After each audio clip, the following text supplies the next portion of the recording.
It's not often you come across a boss as interesting as the Doise, with creepy ambience, a creepy background, a creepy song, and not to mention he's a fan-made character. The Doise is certainly a sight to see. But what components of this fight truly make you feel this sense of dread and uneasiness?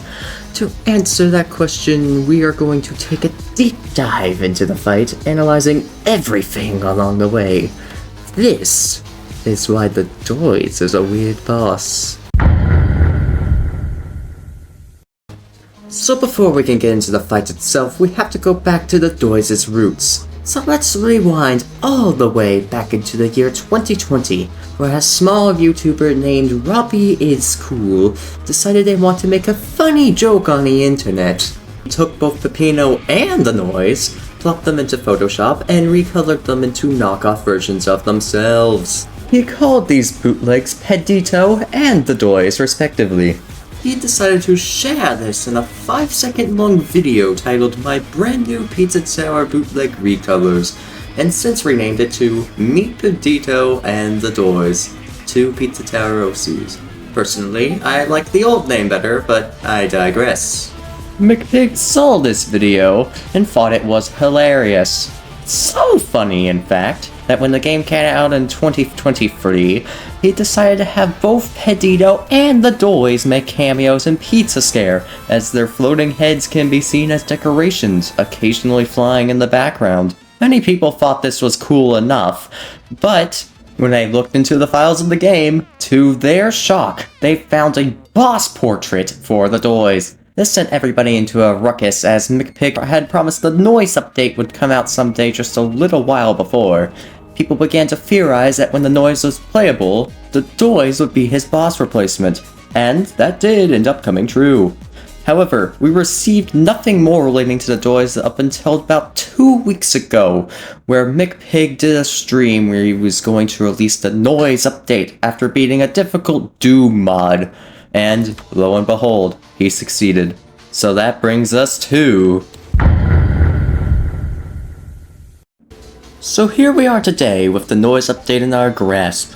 When you get to floor 3, your very first red flag shows up with the Doise's boss gate. Just by looking at it, you get instant flashbacks to when you first unlocked fake Peppino's boss gate, with a creepy melting version of yourself awaiting you. This gate captures just that and more. Right away you can tell that, yeah, this is not the Noise. If you don't already expect something creepy, then you probably will get set off by the music.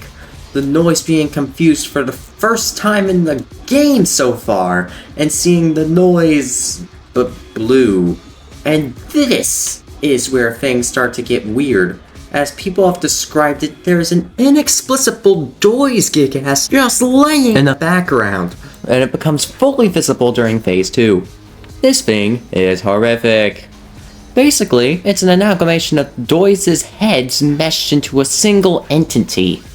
And don't even get me started on the Doise in the background just occasionally walking by. But back to the fight itself, the major difference between Doise's and Noise's bosses is that instead of throwing bombs, the Doise will throw rocks. This is a reference to the Doom mod Bring Your Own Class, which the Doise is playable and has a custom moveset, with the rocks being one of many attacks that Doise has. There is another reference to the Doom mod later in the fight, but we will get to that in a bit. The Phase 2 transition is just gone. Doise's eye colors are inconsistent, and all that adds up to the horror factor of the fight. But, apart from being creepy, the Doise just seems to be another goofy character. Until this happens.